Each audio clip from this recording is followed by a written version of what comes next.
Today, car buyers are shopping online, in-store, and everything in between. Retail 360, Cox Automotive's suite of connected end-to-end tools, empowers your dealership to deliver the seamless experience consumers want. Reach out to your rep to learn more. Welcome to this weekend drive edition of Daily Drive for the third week in August 2025. I'm Kellen Walker in Las Vegas. We're breaking down some of the biggest stories in the auto industry from the past week and looking forward to what's in store in the days ahead. Today on the show, I'm joined by two of my automotive news colleagues. Larry Vellequette covers Toyota and Subaru. Larry, welcome to Weekend Drive. It is great to be here, Kel. And Molly Boigon covers technology and innovation for us at Automotive News. Molly, welcome back to Weekend Drive. Thanks for having me, Cal. All right, guys, we got a lot of news to talk about. Are we ready? Let's go. I'm very happy that both of you are here, just to let the audience know. These are two of my favorite people, like outside of work, so this should be a very good episode. Aww. So everyone should enjoy this. All right, so Ford says it plans to start selling a mid-size electric pickup for about $30,000 in 2027 that can be built up to 40% faster than vehicles today. Now, guys, will this be a show and prove moment for the company? And how much is on the line for CEO Jim Farley? This is an all-in bet, Kel, for a number of reasons, right? It's an all-in bet because Ford has been losing money on its EVs. It's an all-in bet because it's a radical change to the way that Ford has traditionally built vehicles. And it's an all-in bet because we really don't know that if EVs are going to have a future in the U.S., given the current administration and its attitudes toward electric vehicles. Right. So Farley is putting it all on the line here. And, hey, they get credit for being bold, and they get credit for focusing on costs. Right? Because one of the things that has held back EV penetration rates since these things started is that they were not competitive with ICE vehicles and with hybrids. So it's a big risk. It's a roll of the dice, but who knows? Maybe they'll hit. Well, Larry, I also want to ask you, since you've seen that automated assembly line in Kentucky, how do you compare this to what Ford's doing to what Toyota is doing down in Kentucky? They're both focusing on driving down costs, right? But they're doing it in different ways. Toyota is taking a much more standard view, even though it's still innovative, right? But it's still a traditional assembly method. What Ford is doing is kind of what Tesla wants to do, what Tesla said it was going to do if it could ever deliver anything on time. So what they're doing is, it's called an unboxed assembly method. Right. Basically, they're going to build the battery. They're going to put the seats on top of it. Then they're going to build the front end of the vehicle. Then they're going to build the back end of the car. They're going to marry those together. And then they're going to put a body on the top of it. So it's a radically different way to build a car, instead of just 150 different stops along an assembly line where workers, bolt something on or off. A lot of it goes together, automatically, or gets assembled in big sub-assemblies and then gets tacked together and thrown out the door.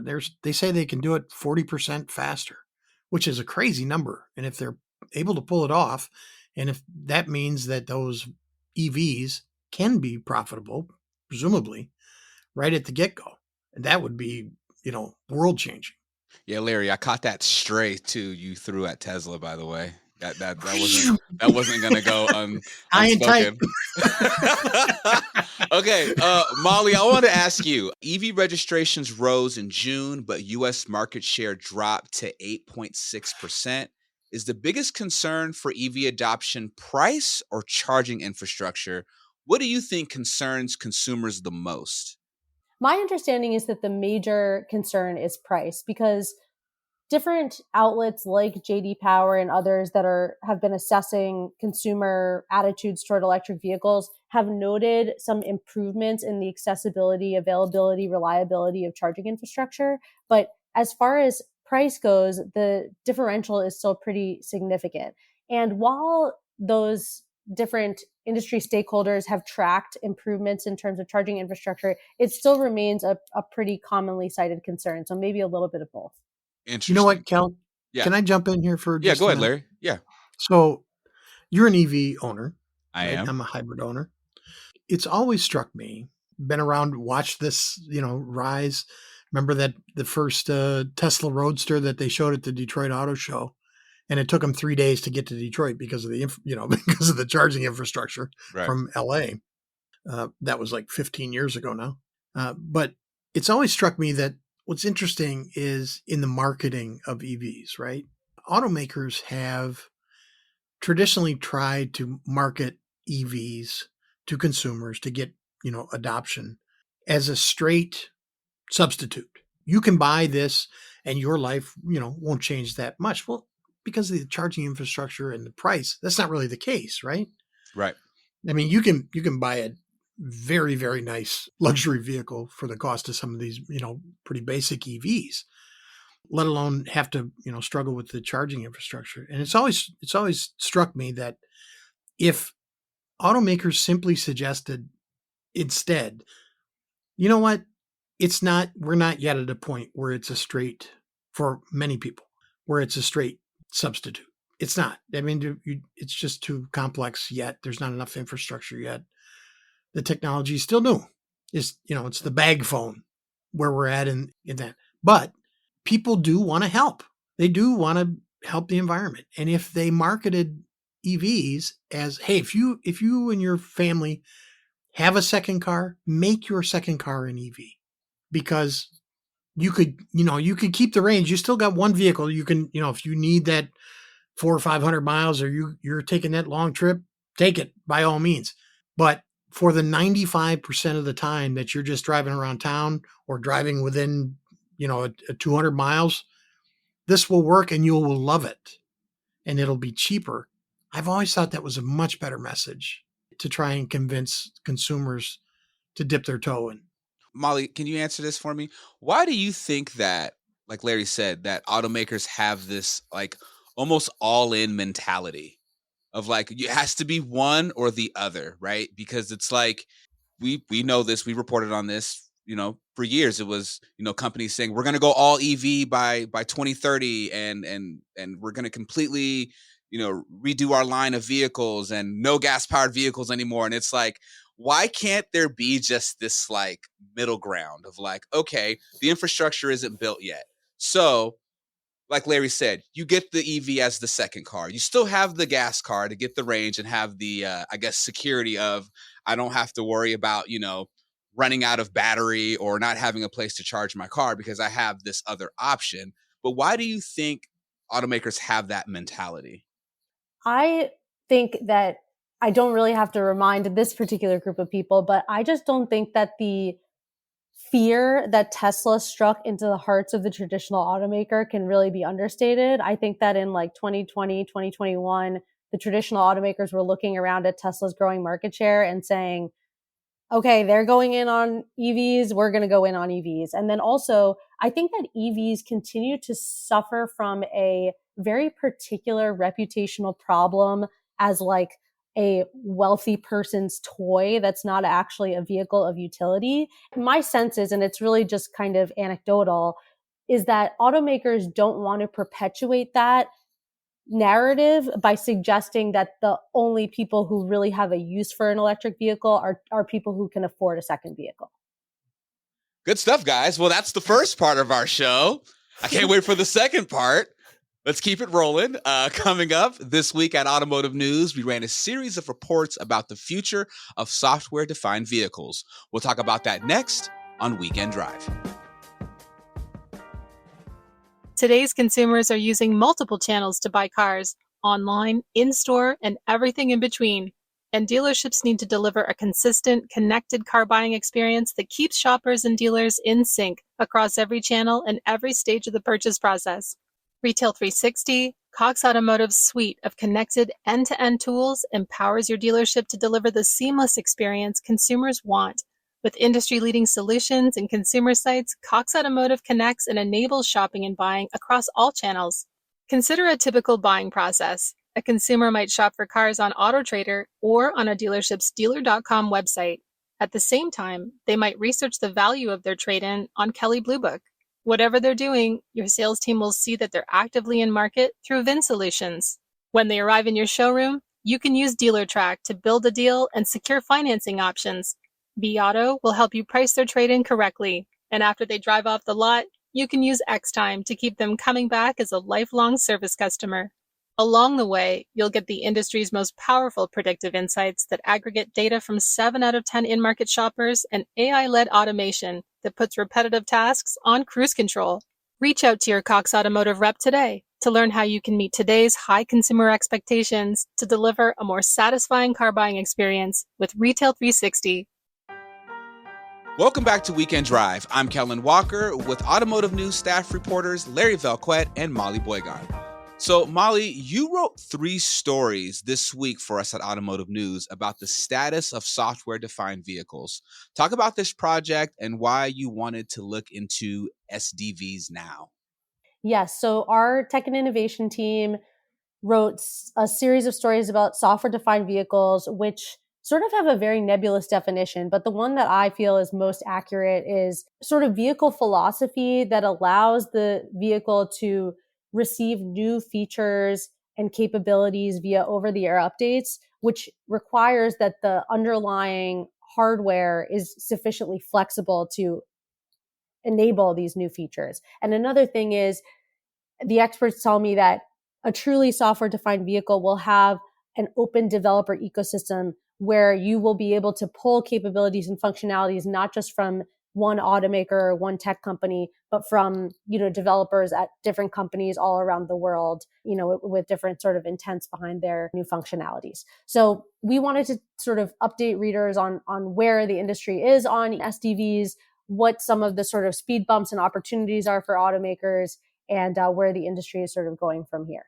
So one of the stories you wrote, Molly, was about automakers cutting back on software initiatives and embracing open source development.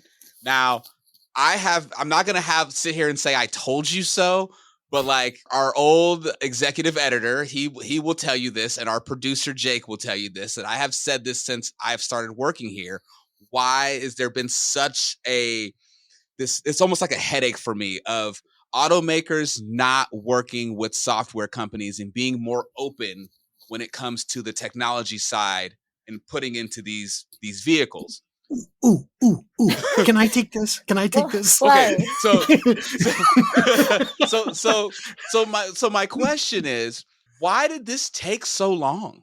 You want to give it a shot? Yeah. No. I want Molly to answer this, and then I'm going to come back. I think we're probably going in the same direction, and it's actually something that I alluded to a little bit earlier in the conversation. Who could look at the vertically integrated supply chain and software stack of Tesla and not decide as an automaker, development person, planner, that you would want to attempt to achieve the same level of vertical integration, which has been such a strength for the startups. So the difference, however, is that the legacy automakers have all of this sort of supply chain and hardware and software baggage that they would have to basically wipe clean and start with an intention of designing a vehicle to be really enabled by software rather than mechanics. And so that's basically a lot of the automakers attempted to sort of do everything. There was, as you said, Kel, a sort of late recognition that perhaps this wasn't the best strategy, a lot of duplication of efforts, a lot of wasted money, especially in a moment where finances are increasingly tight. And so there's as you said, a movement toward more collaboration, more reliance on open source software, which appears on its face like a step back. The automakers are doing less, but all of the experts that I spoke to told me that this actually indicates a step forward. Okay, now can I go? Yes. So let me give you a little history. I covered Volkswagen. I was a Volkswagen reporter when the whole car yad disaster rolled out. Car yad was Volkswagen's effort to do software in-house. It was going to be very grand, But let me tell you something first about Volkswagen. You have to understand, Volkswagen is not an automaker. First and foremost, Volkswagen is an employment scheme that happens to make cars. Okay. They have more employees worldwide than than Ford, GM, and Stellantis combined, right? And they make fewer cars than Toyota. Wow, Larry's pulling no punches today. Yeah, Right. Larry, after you make a comment like that, you have to say respectfully, okay? Okay. You can edit this in respectfully. All right, we're good. but what when this happened, Herbert Diess launched this, and the initial reason for it was they thought, well, we don't want to give access to other companies, right? Because we need to capture that money because we're going to lose our shirts on EVs, right? So we need those additional revenue streams. And this gets into subscriptions and, we're going to put all these extra features in, but you can only turn them on temporarily if you give us extra money. But we're going to put them in your car. You're going to own. You're just not going to be able to turn them on. That's insane. Microtransactions. Yes. Yeah. Right. This was their way forward. It's how they were going to pay for electrification. What they learned is that while it takes them 200 people and a committee of 200 people in 9 months to decide whether or not to color in an R on the R line Gulf, which is true, they did not have sufficient expertise to be able to pull off software. They stunk at it. They had too many committees, and this is true of any automaker, right? But let's remember, you ask why these automakers didn't rush in to follow Tesla. Autos are a highly, highly regulated product, insanely regulated product, and they kill people. Let's remember that. It's not a phone. Phones rarely killed people, right? These products do. And opening them up to software from outside is extremely dangerous. Well, I just want to chime in here because this is another one of the foci of the pieces. So the piece set out to answer this question. Do more points of connectivity open the vehicle up to more attack vectors and therefore make the vehicle less secure? And it also, it sort of also touched on the open source software issue, which I'll get to in a second. So it's sort of a complicated answer because while it's true that more points of connectivity create more attack vectors, availability of over-the-air updates ensures that companies can patch security issues more quickly. So a famous example, which I'm sure all of you remember, this 2015 white hat hacking incident of a Jeep Cherokee was actually a connected vehicle that was not software enabled. Like it had a cellular connection, but it was not what we think of as a software defined vehicle. So a software defined vehicle that could receive a patch would actually be more secure in that situation than a connected vehicle that's not software enabled. And then in terms of the open source software development issue, so it's not that all of the software on the vehicle still has to meet functional safety standards. It just ensures that automakers are not duplicating efforts on layers of the stack that are non-differentiating. So like the consumer doesn't really see anything besides an application. You're looking at the infotainment center, you're looking at the instrument cluster, you're looking at the addition of a new feature via OTA.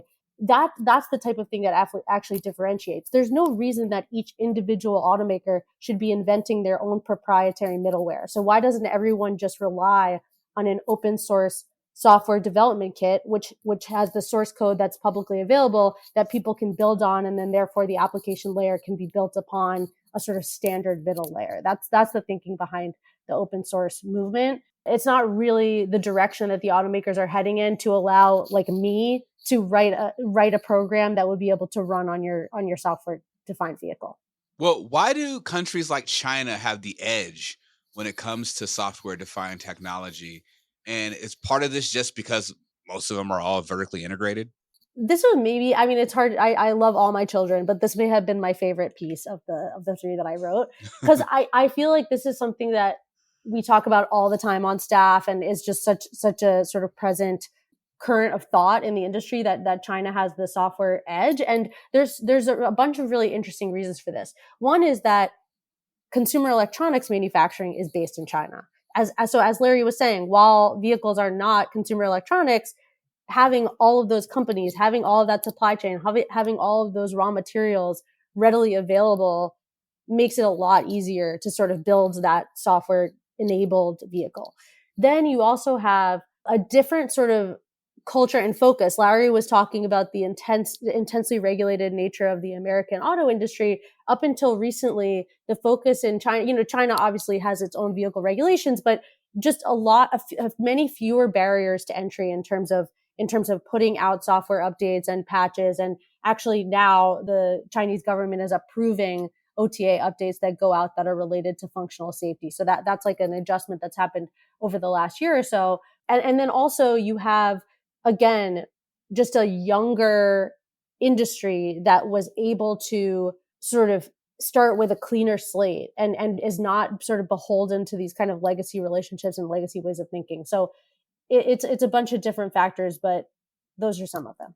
I wish Kelly, you and Molly could have gone with us to CareSoft when we visited, because you would have both been blown away. Yeah. You would have seen this. CareSoft, for our listeners, is a teardown operation that's global. Happens to be also have a location in Metro Detroit, which we visited earlier this spring. And the staff, to a person, was just mesmerized by they had a bunch of Chinese vehicles there, and we don't get a lot of chance in the States to see them, obviously, but we were mesmerized by the speed and the quality that they showed. And the reason that they told us, they have a large presence in China as well. One of the head guys at CareSoft talked about he was asked to speak at a conference there in Shanghai on a Saturday morning at 7 a.m. Right.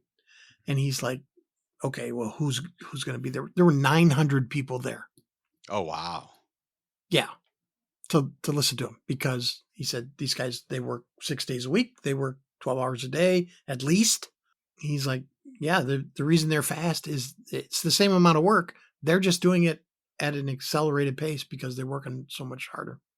And also the Chinese consumer, obviously a huge generalization, but is just much different than the American consumer. I spoke to analysts who are saying American consumers are much more sort of blindly brand loyal. Like, people are, XYZ automaker families for life, kind of regardless of any of the technological innovations of the vehicle. Certainly. I mean, sometimes people will switch based on the specs of the vehicle, but in China, there's just not that same, like, sort of, again, legacy sort of cultural attachment to individual brands, and consumers are also care, frankly, much more about technology. You still have people in the US who are really not interested in a touchscreen infotainment center, and that's just not the situation in China. It's a much more sort of tech savvy, adoptive pool of consumers. I should also mention that there are other great pieces of the series by Pete Bigelow and Lois Jones, so people can check out the full series. All right. Well, Larry Vellequette and Molly Boigon are staff reporters for us at Automotive News. We have to do this again. Thank you so much, both of you, for joining me. Thanks for having us. That's all for this Weekend Drive edition of Daily Drive. I'm Kellen Walker. Thanks to Automotive News executive producer Jake Neer for his help on today's podcast. You can get the latest news on tech and innovation, manufacturing, and everything happening in the auto industry at autonews.com. Come back on Monday for a conversation with Harry Campbell, also known as the Rideshare Guy, about the breakneck pace of development in the robo-taxi space. Waymo is doing 250,000 trips a week, and that sounds like a ton, but Uber is doing 30 million trips a day around the globe, maybe 10 million in the United States. So they're really still operating on kind of different levels.